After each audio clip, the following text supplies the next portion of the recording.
Spine surgery से actually कैसे बचा जा सकता है। स्पाइन स्पेसिफिक डाइट की मैं बात करूं तो है एंटी इन्फ्लेमेटरी डाइट। तो 48% चांसेस कम हो जाते हैं आपके स्पाइन डिजीज होने के। टर्मरिक हल्दी, उसका इंटेक सही रखें। जिंजर, उसका इंटेक सही रखें। ओमेगा 3 फैटी एसिड्स जो फाक्स सीड्स में, वॉलनट्स के अंदर, आलमंड्स के अंदर बहुत एम्पल अमाउंट में मिलते हैं, उसका सेवन जरूर करें। आपकी डिस्क पे प्रेशर बहुत ज्यादा पड़ता है। एक सीटिंग आपकी 20 मैक्सिमम 30 मिनट से ज्यादा नहीं होनी चाहिए। एक्चुअली 30/5 का रूल होता है। 30 मिनट बैठो, 5 मिनट आप घूमो फिरो। अगर आप YouTube पे सर्च करेंगे कि स्पाइन सर्जरी से कैसे बचें, तो बहुत सी वीडियोस हैं, जेनरिक सी एडवाइस मिलती है।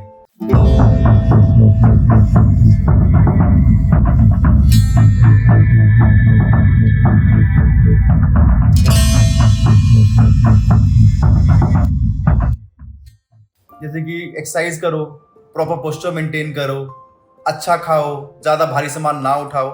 पर अगर हम एक्चुअली देखें तो कितने ही लोग स्पाइन सर्जरी से बच पाते हैं। अगर हम लास्ट 20 साल की बात करें तो 60% इंक्रीज हुआ है स्पाइन सर्जरी के रेट्स के अंदर। तो ऐसा क्यों? आज हम जो है बिल्कुल सटीक बात करेंगे, 7 पॉइंट्स बताएंगे, साइंटिफिकली बैक जो रहेंगे कि स्पाइन सर्जरी से एक्चुअली कैसे बचा जा सकता है। पॉइंट वाइज पॉइंट और ऑब्जेक्टिवली हम इस चीज की बात करेंगे। हेलो, मैं डॉक्टर ध्रुव शर्मा हूं। मैं एक स्पाइनल ऑर्थोपेडिक सर्जन हूं और मेरी स्पाइन सर्जरी में training all India institute of medical sciences AIIMS नई दिल्ली से हुई है। वीडियोस में आपने बहुत बार देखा होगा कि एक्सरसाइज करो, योगा करो, स्विमिंग करो, साइकिलिंग करो, लेकिन साइंस क्या कहती है? साइंस ये कहती है कि अपनी कोर मसल्स को स्ट्रेंथन करो। मेनली 3 एक्सरसाइजेज होती हैं जो स्पाइन की जाती हैं, जिससे स्पाइन सर्जरी अवॉइड हो सकती है। पहली होती है कोर स्ट्रेंथनिंग एक्सरसाइज, जो आपकी बेसिकली एब्डोमिनल मसल्स की और साइड एब्डोमिनल मसल्स की एक्सरसाइज होती है। एक एक्सरसाइज होती है स्पाइन एक्सटेंशन एक्सरसाइज, जिसको हम रिवर्स बेंडिंग एक्सरसाइज कहते हैं। एक होती है स्पाइन फ्लेक्शन एक्सरसाइज, जिसको हम फॉरवर्ड बेंडिंग एक्सरसाइज कहते हैं। कोई भी एक्सरसाइज जो इन 3 मसल ग्रुप्स को फोकस करती है, वो आपकी स्पाइन हेल्थ को जरूर इंप्रूव करती है। इस चीज के बारे में हमने एक डिटेल्ड वीडियो भी बनाई हुई है, जिसका टॉपिक है कि कोर मसल्स, उसको भी आप डिटेल में देख सकते हैं। और हम फर्दर भी कुछ वीडियोस बनाने वाले हैं कि कौन कौन सी एक्सरसाइजेस किस स्पाइन कंडीशन में करनी चाहिए। तो आप हमारा YouTube चैनल को सब्सक्राइब करें, आपको इसकी नोटिफिकेशन मिलती है। कोर मसल्स के लिए स्विमिंग, योगा, वॉकिंग, रनिंग, ये अच्छी एक्सरसाइज हैं, लेकिन ये जनरल बॉडी एक्सरसाइज है। अगर आपको स्पाइन स्पेसिफिक एक्सरसाइज अगर आपको सर्च करनी है, तो आप कुछ एक्सरसाइज हैं जो बहुत ही स्पेसिफिक, बहुत ही, जिसके अंदर मैं बहुत एम्फसाइज करता हूं करनी चाहिए। जैसे कि कोबरा पोज, भुजंगासन, चाइल्ड पोज, बालासन, कैट काउ स्क्रैच एक एक्सरसाइज होती है, वो बहुत अच्छी होती है। Bridge pose, side bridge pose, spinal twists, ये कुछ इंपॉर्टेंट एक्सरसाइज हैं जो आपको स्पाइन सर्जरी से होने से बचा सकती हैं और आपके कोर मसल्स को स्ट्रेंथन भी करती हैं।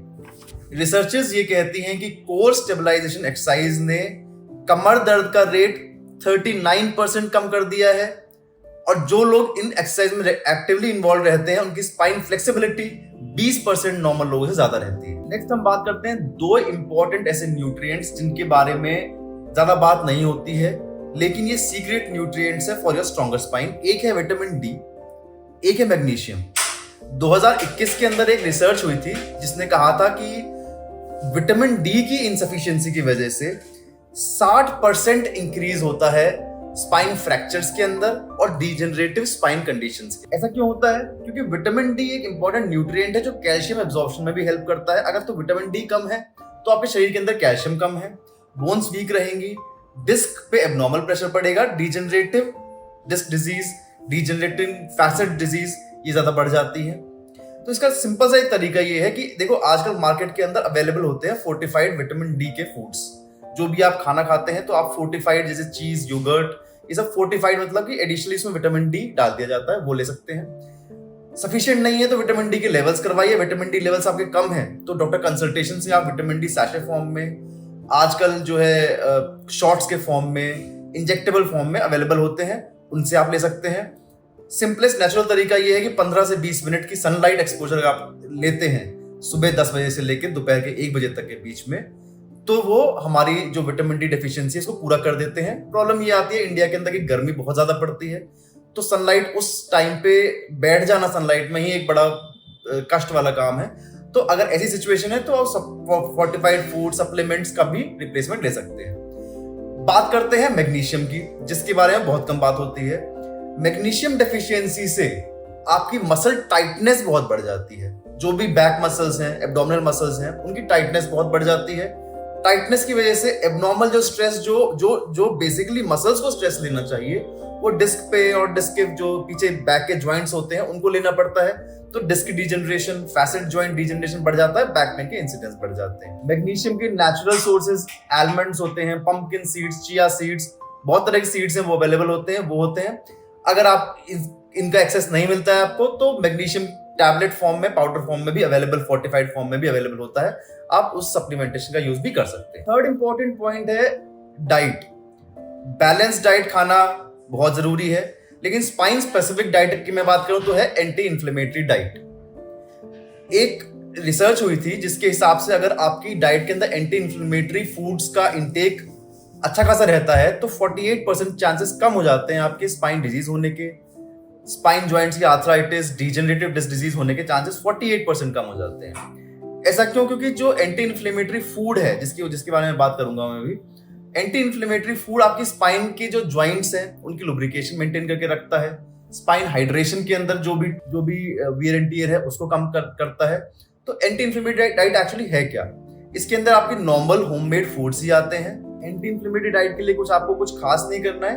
आपके घर के अंदर ही बहुत सारे फूड्स अवेलेबल होते हैं, जैसे टर्मरिक, हल्दी, उसका इंटेक सही रखें, जिंजर, उसका इंटेक सही रखें, ओमेगा 3 फैटी एसिड्स जो फाक्स सीड्स में, वॉलनट्स के अंदर, आलमंड्स के अंदर बहुत एम्पल अमाउंट में मिलते हैं, उसका सेवन जरूर करें। प्रोसेस्ड फूड, फ्राइड फूड, इसको अवॉइड करें। इस चीज के बारे में मैंने कई सारी रील्स भी बनाई है जिसके अंदर इंडिविजुअली एक एक चीज के बारे में, एक एक फूड के बारे में, जैसे टर्मरिक हो गया उसकी इंपॉर्टेंस, जिंजर हो गया उसकी इंपॉर्टेंस के बारे में बताया है। आप मेरे चैनल को सब्सक्राइब करेंगे तो आप उसको भी ढूंढ सकते हैं आराम से। चौथा इंपॉर्टेंट फैक्टर है लाइफस्टाइल मॉडिफिकेशन। आजकल मार्केट में नई आई है एक सिटिंग डिजीज। क्यों? क्योंकि जॉब इस तरह के हो गए कि मतलब आईटी प्रोफेशनल, सिटिंग जॉब।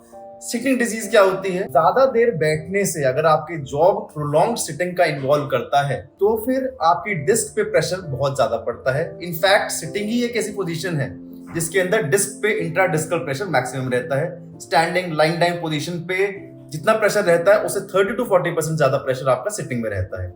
तो सिटिंग डिजीज को अवॉइड करें। एक सिटिंग आपकी 20 मैक्सिमम 30 मिनट से ज्यादा नहीं होनी चाहिए। एक्चुअली 30/5 का रूल होता है।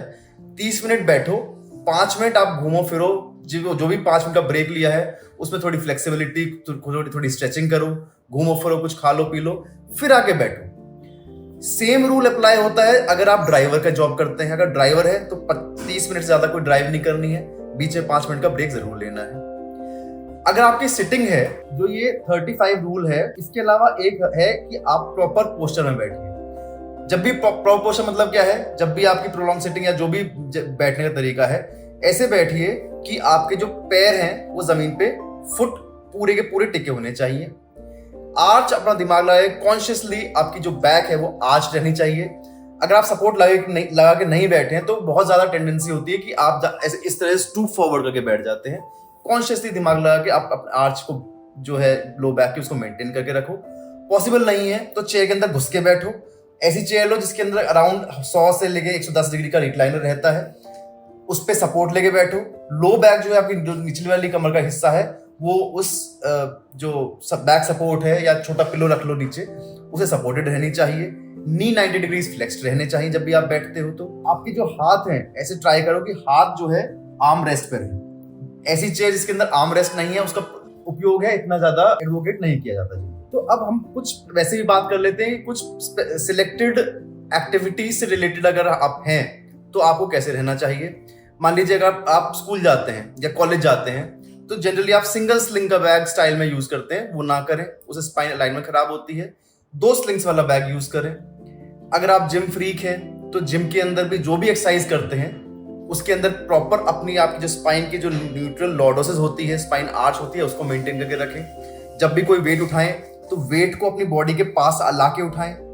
जब भी कोई वेट उठाएं तो आगे झुकने, कमर झुकाने के बदले अपने घुटने को, अपने हिप्स को मोड़े, जमीन पे बैठे, फिर वेट उठाए खड़े हो। उससे स्पाइन पे जो प्रेशर वो कम पड़ता है। अगर आप स्पोर्ट्स पर्सन है, किसी भी स्पोर्ट्स में इन्वॉल्व है, हाई इम्पैक्ट स्पोर्ट्स में है, तो ये बहुत मैं बोलना नहीं चाहूंगा, लेकिन अगर हाई इम्पैक्ट स्पोर्ट्स में है, आपको स्पाइन इश्यूज हैं, तो आपको वो स्पोर्ट डिसकंटिन्यू कर देना चाहिए, क्योंकि हाई इम्पैक्ट स्पोर्ट के अंदर स्पाइन फ्रैक्चर होने के चांसेस भी बढ़ जाते हैं। स्पाइन डिजनरेशन, जो डिस्क डिजनरेशन है, फैसेट जॉइंट डिजनरेशन है, उसके चांसेस भी बढ़ जाते हैं। नेक्स्ट इंपॉर्टेंट पॉइंट है स्लीप, कि कैसे सोना चाहिए। एक रिसर्च हुई है जो ये कहती है कि बहुत ज्यादा सॉफ्ट मैट्रेसेस यूज करने से लोगों के जो स्पाइन डिजीज के इंसिडेंस हैं वो 65% बढ़ गए हैं। तो कैसे सोना चाहिए? देखिए, दो इंपॉर्टेंट पॉइंट्स हैं कि सोना कैसे चाहिए।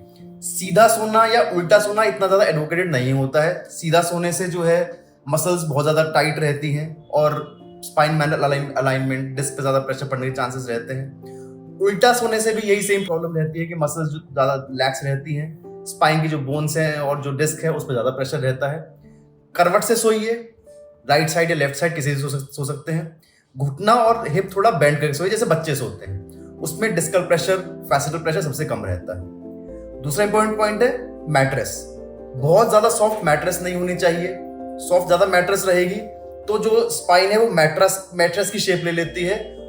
Spine alignment, again intradiscal pressure, facet joint का प्रेशर वो बढ़ जाता है। अगर मैट्रेस बहुत ज्यादा हार्ड रहेगी तो मसल्स स्पैज़म में जा सकती हैं, अगेन मसल्स टाइट हो जाती हैं, डिस्क प्रेशर, फैसेट जॉइंट का प्रेशर बढ़ जाता है और स्पाइन डिजीज होने के चांसेस बढ़ जाते हैं। तो आपकी जो मैट्रेस है वो मीडियम हार्डनेस की होनी चाहिए, ना ज्यादा सॉफ्ट ना ज्यादा हार्ड। छठे बात करते हैं स्मोकिंग की। Smoking is a silent killer. सब अवेयर हैं कि पूरे बॉडी के अंदर एक ऐसा कोई भी ऑर्गन नहीं है जहां पे स्मोकिंग कहीं भी हेल्प करता है। सिमिलरली स्पाइन के अंदर भी smoking is a very silent killer. ये जो आपकी जो स्पाइन की जो ब्लड सप्लाई है, डिस्क की ब्लड सप्लाई है, स्पाइन के किसी भी पर्टिकुलर पार्ट की ब्लड सप्लाई है उसको कम कर देता है। जो भी स्पाइन के अंदर वियर एंड टियर होना चाहिए, जो नेचुरली हील हो जाना चाहिए, उसकी स्पीड कम हो जाती है। रिसर्चेस ये कहती हैं कि जो स्मोकर्स हैं उनको 54% ज्यादा चांसेस होते हैं लंबर डिस्क डिजीज होने के compare to those people who do not smoke. तो अगर आप स्मोक करते हैं तो धीरे धीरे करके इसको कम कर दीजिए। You can adopt, there are many techniques available. आप किसी भी साइकोलॉजिस्ट से मिल सकते हैं, ट्रीटमेंट्स अवेलेबल हैं स्मोकिंग छोड़ने के। स्मोकिंग छोड़ दीजिए, your spine health will definitely improve. Last but not the least हम बात करेंगे स्पाइन इंजेक्शंस की। अब स्पाइन इंजेक्शंस का क्या रोल रहता है? देखिए, आपने सारे प्रिकॉशंस हैं, सारे जो तरीके हैं फॉलो कर लिए, लेकिन तब भी आपको मान लीजिए अनलकीली आपको स्लिप डिस्क हो गया। 95% टाइम्स सर्जरी की जरूरत नहीं पड़ती है, लेकिन जो ये टाइम पीरियड है, जो जिस टाइम आपको स्लिप डिस्क एक्सक्रूशिएटिंग पेन हो रहा है, पूरा दर्द कमर से पैर में जा रहा है, झेलना भारी हो गया है, इस टाइम के लिए आपके पास स्पाइन इंजेक्शंस का ऑप्शन रहता है।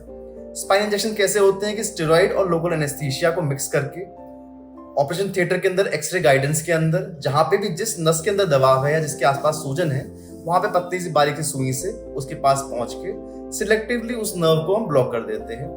ये इन्फ्लेमेशन को कम कर देता है, जो डिस्क का साइज है वो श्रिंक हो जाता है, और अगर आप लकी एनफ रहे, जो जनरली कंडीशंस में होता है, तो आपको सर्जरी अवॉइड हो जाती है, पेन रिलीफ आ जाता है। इस प्रोसीजर को हम बोलते हैं एपिड्यूरल स्टेरॉइड इंजेक्शन या selective nerve root block. Facet joint injections का टेक्निक अवेलेबल है। अगर आपको डॉक्टर डायग्नोज करते हैं कि फैसेट का पेन है, तो फैसेट जॉइंट ब्लॉक्स भी आप लगवा सकते हैं। तो इस वीडियो के माध्यम से मैं ये कहना चाहूंगा कि अगर आपको स्पाइन में कोई इशू है, स्टार्ट भी हो गया है, तो इन छोटे छोटे तरीकों से आप 50% चांसेस है कि आप स्पाइन सर्जरी से बच जाओगे। ये छोटे छोटे तरीके हैं, मतलब बहुत माइनर से स्टेप्स हैं जो आप ले सकते हैं, और ये गारंटीड है कि अगर आप इसको लेते हैं तो 90% चांसेस है कि आप, अगर आपको कोई डिस्क प्रॉब्लम हो भी गई है या स्टेनोसिस की प्रॉब्लम हो भी गई है, तो आप स्पाइन सर्जरी से बच जाओगे। अगर आपको मेरी वीडियो इंफॉर्मेटिव लगती है, अच्छी लगती है, तो मेरे यूट्यूब चैनल को सब्सक्राइब करें, लाइक करें, वीडियोस को ज़्यादा से ज़्यादा शेयर करें। अगर आप मेरे से डायरेक्टली बात करना चाहते हैं तो नीचे नंबर दिए गए हैं, आप उस पर कॉल कर सकते हैं या व्हाट्सएप भी कर सकते हैं, हम आपकी ज़रूर हेल्प करेंगे। Thank you so much.